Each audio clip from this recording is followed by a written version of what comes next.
Perkenalkan, nama saya Alda Francisca dari kelas 3A Keuangan Syariah dengan NIM 215144001. Di sini saya akan menjelaskan bagaimana tutorial pengujian komparasi pilot sampel t-test uji T berpasangan menggunakan SPSS. Tanpa berlama-lama, kita lanjut ke next video.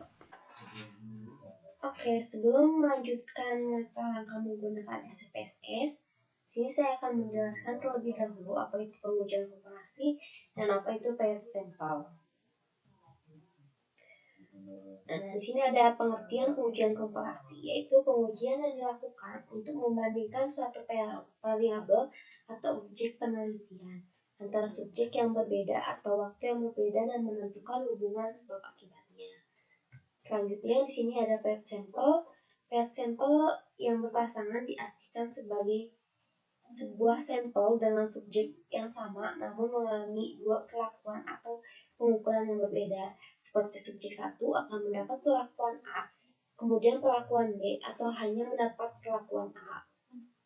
Kemudian setelah subjek A tersebut mendapat perlakuan A, kedua subjek akan dibandingkan, yaitu perbandingan antara sebelum dan sesudah. Selanjutnya, pilot sampel di sini memiliki dua syarat. Yang pertama, data yang dimiliki oleh subjek adalah data interval atau data rasio. Apa sih data interval? Apa sih data rasio dan contohnya itu seperti apa? Data interval disebut juga bilangan bulat, didefinisikan sebagai tipe data yang diukur sepanjang skala. Contohnya ada analisis SWOT dan trend analis.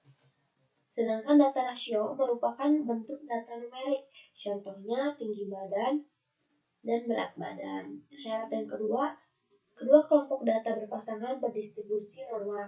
Oleh karena itu, sebelum melakukan uji pilot sampel t-test, dilakukan terlebih dahulu uji normalitas. Uji normalitas di sini yaitu bertujuan untuk melihat apakah data yang kita ambil atau yang kita olah itu berdistribusi normal atau tidak.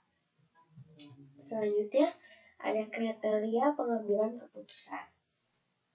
Jika signifikan p-value kurang dari 0,05 atau 5%, maka HA diterima atau H0 gagal diterima. Artinya data tidak terdistribusi secara normal. Sebaliknya, jika signifikan p-value lebih dari 0,05 atau 5%, maka H0 diterima atau HA gagal diterima. Artinya data terdistribusi secara normal.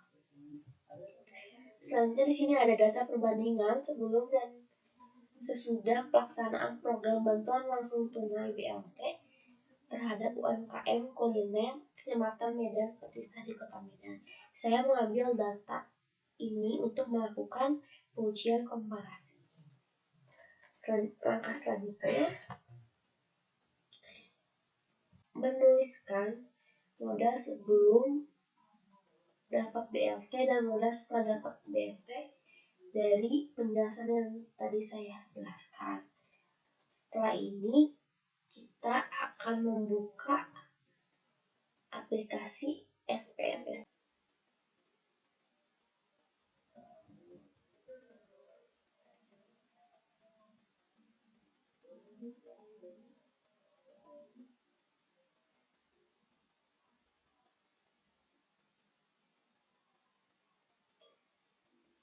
Tunggu.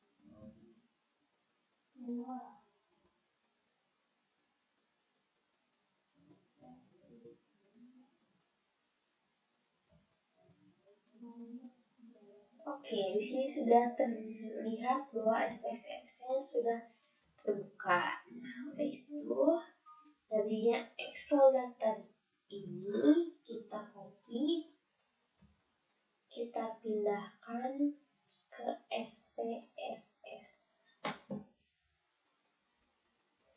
Oke, saya mengambil 20 data responden UMKM yang ada di Kota Medan.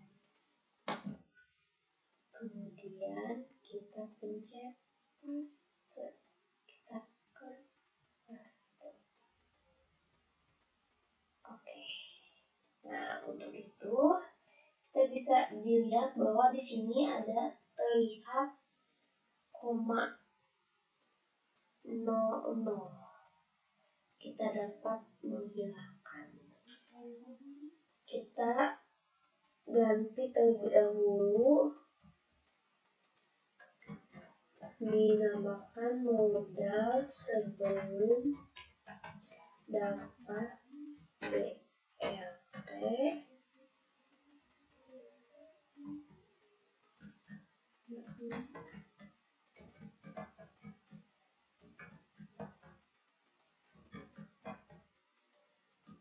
Modal sesudah dapat BLT. Kemudian desimalnya dihilangkan agar tidak ada 0 di belakang. Nah, setelah ini terlihat bahwa sudah tidak ada 0 di belakang angkanya. Kita akan melakukan uji normalitas. Kita pilih analyze, kemudian deskripsi statistik, pilih bagian explore, kemudian modal sebelum dapat BLT dipindahkan di dependent list. Modal sudah dapat BLT dipindahkan ke bagian dependent list, kemudian pilih plots, checklist normality plots, kemudian continue, kemudian oke.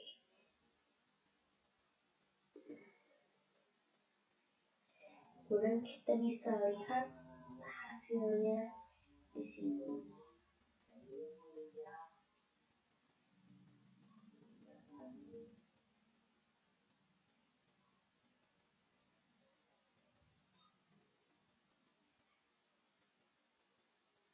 Oke, terlihat di sini bahwa test of normality-nya sudah muncul. Dilihat bahwa modal sebelum dapat BLT dan modal sesudah dapat BLT signifikan dari Kolmogorov Smirnov sebesar 0,200,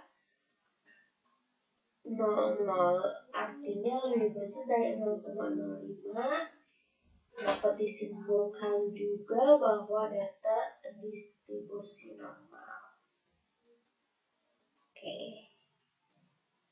Pada test of normality terlihat bahwa pada nilai signifikan p-value dari Kolmogorov Smirnov sebelum dan sesudah mendapat modal dari BLT adalah 0,200, lebih besar dari 0,05. Maka H0 diterima atau HA gagal diterima, artinya terdistribusi normal.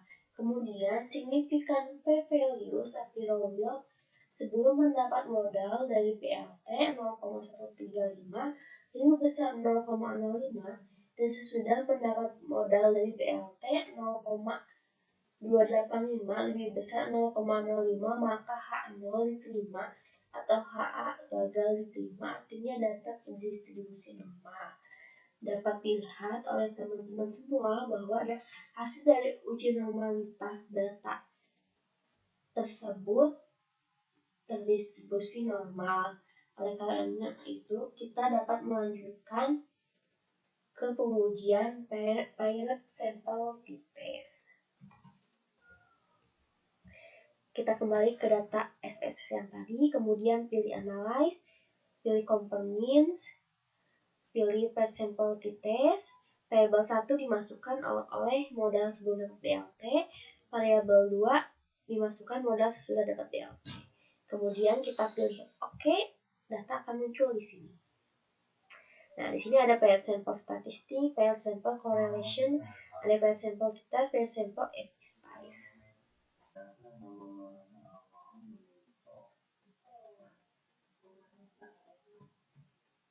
Nah, di sini ada present simple statistik.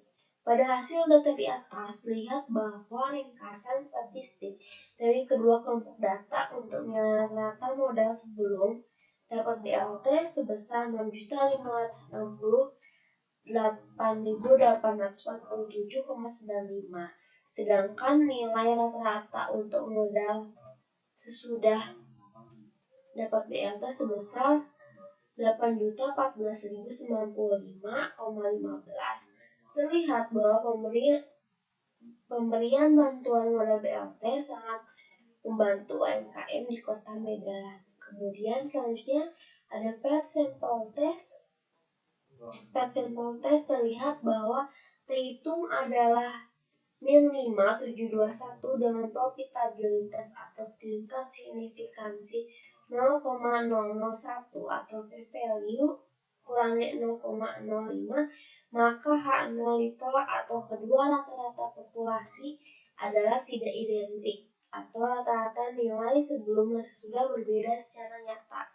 Hal ini dapat disimpulkan bahwa terdapat perbedaan rata-rata modal sebelum dan sesudah dapat BLT. Maka pemberian bantuan modal tersebut sangat penting untuk meningkatkan ekonomi masyarakat, khususnya UMKM Kota Medan. Oke, selesai penjelasan tutorial dari saya. Semoga video ini bermanfaat untuk kita semua. Sampai jumpa lagi. Bye-bye. Assalamualaikum warahmatullahi wabarakatuh.